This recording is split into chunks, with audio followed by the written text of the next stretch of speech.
Dear subscribers. तो मेरा नाम है पल्लवी शर्मा और मैं आप सभी के लिए लेकर आ गई हूँ एक और नई कहानी जिसका नाम है ही फेल फर्स्ट। हमारी आज की कहानी दो ऐसे अजनबियों के बारे में है जिनकी दुनिया एक दूसरे से बहुत अलग है। So let me introduce our hero and heroine. हमारी आज की कहानी की हीरोइन है आरूही, जिसकी आंखें तारों से चमकती हैं जो रात के अंधेरों में भी चमके।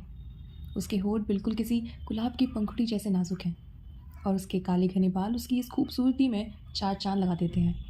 वहीं दूसरी तरफ हमारी कहानी के हीरो यानी कि अगस्त्या, वो भी कुछ कम नहीं है। उनकी एक स्माइल किसी को भी अपना बना सकती है। आरूही और अगस्त्या एक दूसरे के नेबर हैं। उनका फ्लैट एक दूसरे से चिपका हुआ है, लेकिन उनमें अभी तक ऐसी कुछ खास बातचीत नहीं हुई है क्योंकि आरूही अपनी जॉब के चलते कुछ ही दिनों पहले इंदौर से मुंबई शिफ्ट हुई है और उसके लिए ये शहर बिल्कुल नया है। उसे एडजस्ट होने में थोड़ा सा टाइम लग रहा है। आरूही एक आईटी फील्ड कंपनी में एज अ असिस्टेंट काम करती है। वहीं दूसरी तरफ अगस्त्या कोई मामूली लड़का नहीं है, बल्कि वो तो इंडस्ट्री के जाने माने प्रोड्यूसर राजीव कपूर का छोटा बेटा है। लेकिन अगस्त्या इस फेम की दुनिया से बहुत दूर रहता है। इंडस्ट्री में सबको ये तो पता है कि राजीव कपूर का एक छोटा बेटा भी है, लेकिन वो कौन है ये कोई नहीं जानता। इसके अलावा अगस्त्या की अपनी खुद की एक पहचान है। अगस्त्या एक वीडियो गेम प्लेयर है और उसने काफ़ी वीडियो गेम बैटल्स में इंडिया को रिप्रेजेंट भी किया है और कुछ बैटल्स जीती भी हैं। अगस्त्या उस फ्लैट में अकेले नहीं रहता, बल्कि उसके साथ उसका दोस्त पार्थ भी रहता है। तो ये तो बात हो गई हमारे मेन कैरेक्टर्स की। अब बारी आती है हमारी कहानी की शुरुआत की। तो हमारी कहानी की शुरुआत होती है अगस्त्या के बर्थडे वाले दिन से, जब अगस्त्या को ठीक सुबह 8 बजे उसके पापा यानी कि राकेश जी का कॉल आता है। Good morning my boy, happy birthday. Thanks dad. Okay listen, आज तुम पूरे 25 साल के हो जाओगे और इसलिए तुम्हारा ये बर्थडे मेरे लिए बहुत स्पेशल है और मैं चाहता हूँ कि इसे थोड़ा सा और स्पेशल बनाया जाए। इसलिए आज मैंने तुम्हारे बर्थडे की खुशी में एक पार्टी थ्रो करी है ताकि आप मुझे अपनी इस दोगली इंडस्ट्री में अनाउंस कर सको। बिल्कुल भी नहीं डैड, मैं नहीं आऊँगा। अरे पर what the hell. Happy birthday भाई। और क्या प्लान है आज का? पार्थ बिना नॉक करे ही अगस्त्या के कमरे में घुसते हुए बोला। Not now Parth. क्या हुआ? अंकल ने कुछ कहा क्या फिर से? और क्या ही होगा। अरे जाने दे यार, चिल कर, it's a birthday after all, चल पार्टी करते हैं। पार्थ ये बोल ही रहा था कि तभी अगस्त्या के फ़ोन पर एक नोटिफिकेशन आता है। वो नोटिफिकेशन राकेश कपूर जी का होता है। Agastya, come to the Kapoor mansion at 11 and that's an order. What the. तो तू जाएगा क्या? पार्थ बोला। जाना ही होगा, सुना नहीं तूने? It's an order. पार्थ मायूस होते हुए बोलता है। चल ठीक है, कोई नहीं।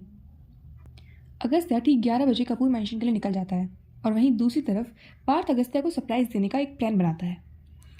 अरे यार रॉकी, कम ना, इट्स अगस्त्या's बर्थडे यार। तभी डोरबेल बजती है। यस, कौन? हे, मैं आरूही हूँ। अभी कुछ दिन पहले ही यहाँ शिफ्ट हुई हूँ। दरवाजे के बाहर आरूही खड़ी थी। ओह हाय, आई एम पार्थ। हाय पार्थ, आरूही ने मुस्कुराते हुए कहा। फिर पार्थ ने कहा कि कोई प्रॉब्लम है क्या, कोई दिक्कत? आरूही थोड़ा हिचकिचाते हुए बोलती है कि हाँ, वो एक्चुअली मेरे फ्लैट का मेन डोर फ्रीज़ हो गया है। इतनी देर से ट्राई कर रही हूँ पर ये खुलने का नाम ही नहीं ले रहा। पार्थ थोड़ा फ्लर्टी अंदाज में बोलता है। अरे ये तो बहुत ही छोटी सी बात है यहाँ पे, 2 मिनट को मैं अभी खोल देता हूँ। पार्थ आरूही के फ्लैट के पास जाता है और थोड़ा ट्राई करने के बाद वो डोर ओपन हो जाता है। पार्थ, ये लीजिए मैडम, एनीथिंग एल्स? आरूही शर्माते हुए बोलती है। नो थैंक्स, मुझे तो लगा था कि मैकेनिक को बुलवाना पड़ेगा और पता नहीं वो कितना टाइम लेता, मुझे ऑफिस के लिए भी निकलना था। दरअसल आरूही को सुबह सुबह जॉगिंग पे जाने की आदत थी। उसका मानना था कि सुबह सुबह जल्दी उठने से दिन अच्छा गुजरता है। जब वो वॉकिंग करके वापस आई तो उसने देखा कि उसका डोर फ्रीज़ हो गया है, जिसको देखकर वो थोड़ी सी परेशान हो गई और हेल्प मांगने के लिए बगल वाले फ्लैट की डोर बेल बजा दी। आरूही पार्थ को थैंक यू बोलकर अपने फ्लैट की तरफ जाने लगी। तभी पार्थ ने आरूही को रोकते हुए बोला, अब एक सेकेंड आरूही, एक्चुअली आज मेरे फ्रेंड का birthday and we are going to surprise him and as a neighbour मुझे लगता है कि मुझे तुम्हें भी बुलाना चाहिए, तो come to the party. Okay? Aaruhi हिचकिचाते हुए बोलती है। लेकिन वगैरह कुछ नहीं, पार्थ आरूही को रोकते हुए बोलता है। ओ कम ऑन यार, हम पड़ोसी हैं आफ्टर ऑल, इतनी फॉर्मेलिटी करने की क्या ज़रूरत है? देखो, ठीक 7 बजे पार्टी में आ जाना। ओके? आरोही इसके बाद कुछ नहीं बोल पाई और वो ओके बोल के अपने फ्लैट में चली गई। पार्थ ने अपने बाकी दोस्तों के साथ मिलकर सभी अरेंजमेंट कर दिए और आरोही भी ठीक 7 बजे एंटर हुई। भले ही उसने ज़्यादा मेकअप नहीं किया था, पर डार्क ब्लू जीन्स और black tank top with black leather jacket में वो बेहद खूबसूरत लग रही थी। कंधों तक आते उसके खुले बाल उसे और भी अट्रैक्टिव बना रहे थे। आरोही ने आते ही पार्टी में सभी लड़कों का ध्यान अपनी तरफ खींच लिया। पार्थ ने आरोही का वेलकम किया और उसे सबसे इंट्रोड्यूस करवाया। थोड़ी देर बाद आरोही का कॉल रिंग होता है। वो कॉल उसकी माँ का था, लेकिन पार्टी में काफ़ी शोर था, इसलिए उसने ये कॉल अपने फ्लैट पर जाकर पिक करना बेहतर समझा।